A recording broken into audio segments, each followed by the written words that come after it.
एक बार की बात है, एक गुरु का एक शिष्य ज्यादा बोलने की आदत से परेशान था।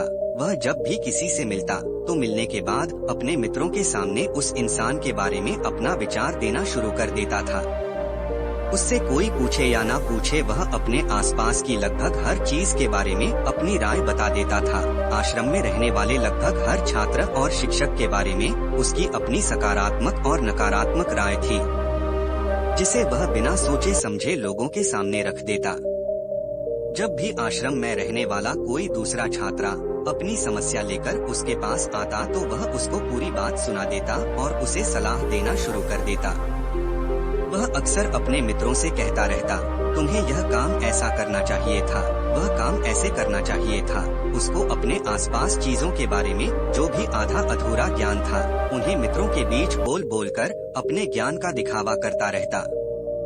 उसकी इन्हीं हरकतों की वजह से आश्रम का कोई भी छात्र या शिक्षक उसे गंभीरता से नहीं लेता था। अक्सर उसके साथ पढ़ने वाले छात्र उससे दूर रहने की कोशिश करते थे, क्योंकि वो हर बार उन्हें सलाह देने लगता था।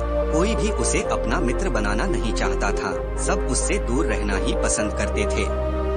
अक्सर आश्रम में रहने वाले कई छात्र उसके पीठ पीछे उसकी इन आदतों की वजह से उसका मजाक बनाते थे।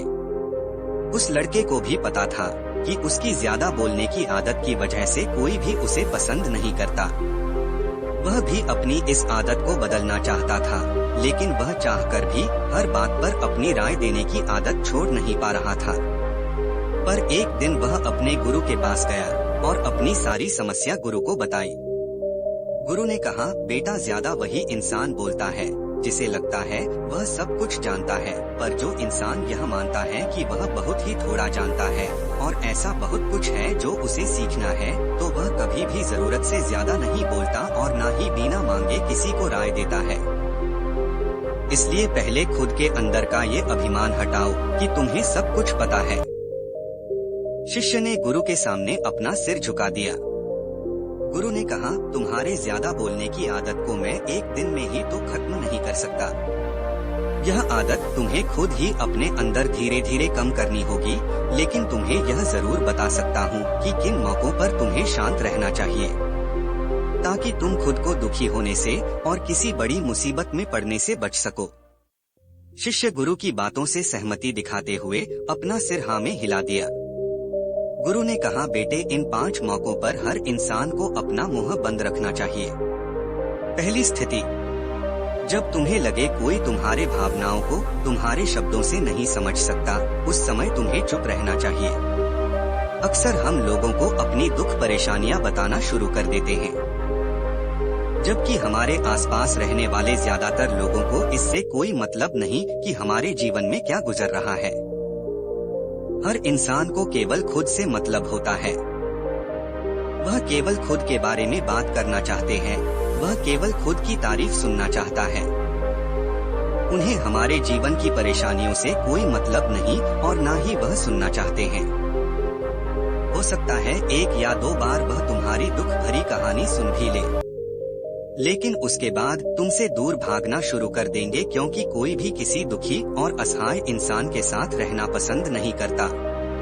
इसलिए कभी भी अपने कुछ करीबी मित्रों और परिवार वालों को छोड़कर किसी ऐसे इंसान को अपनी परेशानी न बताएं जो तुम्हारे बातों को समझने के बजाय उनका मजाक बनाए या तुम्हारी मजबूरी का फायदा उठाए। दूसरी स्थिति, जब तुम्हें यह ना पता हो कि किसी विशेष मौके पर क्या बोलना है या किसी विशेष घटना के बारे में आधा अधूरा ही ज्ञान हो, तो ऐसे मौके पर तुम्हें चुप ही रहना चाहिए।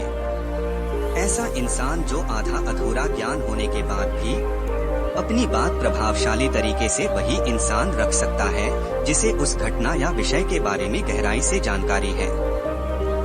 इसलिए कभी भी आधी अधूरी और इधर उधर से मिलने वाली जानकारी के आधार पर लोगों से अपनी बात मनवाने की कोशिश ना करो। हालांकि दोस्तों, प्रभावशाली बातचीत करना और एक ऐसा इंसान बनना जिससे हर कोई बात करना चाहे, जिससे हर कोई सुनना चाहे, यह भी एक कला है जिसे हर इंसान सीख सकता है। आप भी सीख सकते हैं।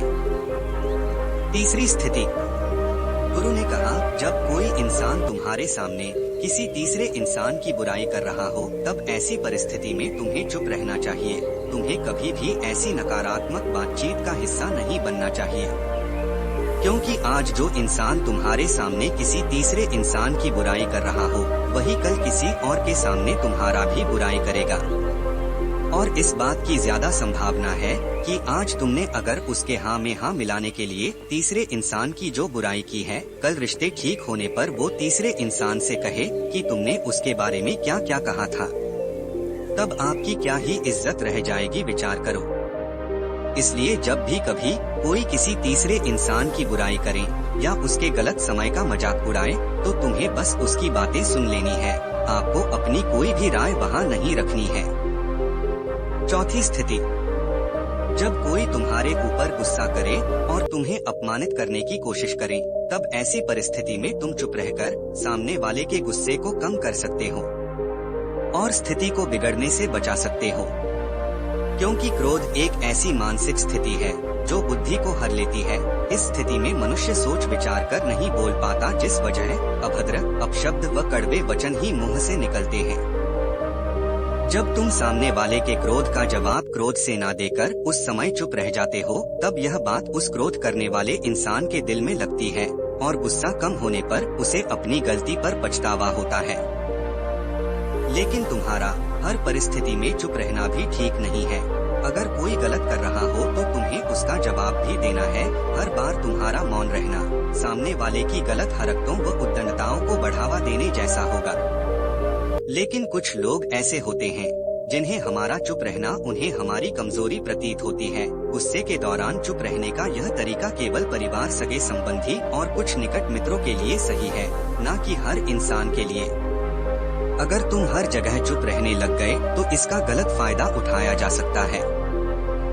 पांचवी स्थिति, जब कोई इंसान अपने जीवन की किसी दुख भरी घटना या परेशानियों से गुजर रहा हो, तो तुम्हें चुप रहकर सिर्फ उसके बातों को सुनना है। लेकिन ज्यादातर लोग ऐसे होते हैं कि किसी ने उनके सामने अपनी समस्या सुनाई नहीं कि उन्होंने समाधान देना शुरू कर दिया, जबकि कोई इंसान अपना समझकर ही हमसे अपनी परेशानी साझा कर रहा होता है, न कि वो आपसे किसी सुझाव की उम्मीद से बता रहा होता है। वह बस ये चाहता है हम उसकी पूरी बात ध्यान से सुन ले। जब हम किसी की परेशानी को ध्यान से पूरा सुन लेते हैं तो उस इंसान को एक मानसिक व आत्मिक शांति मिलती है।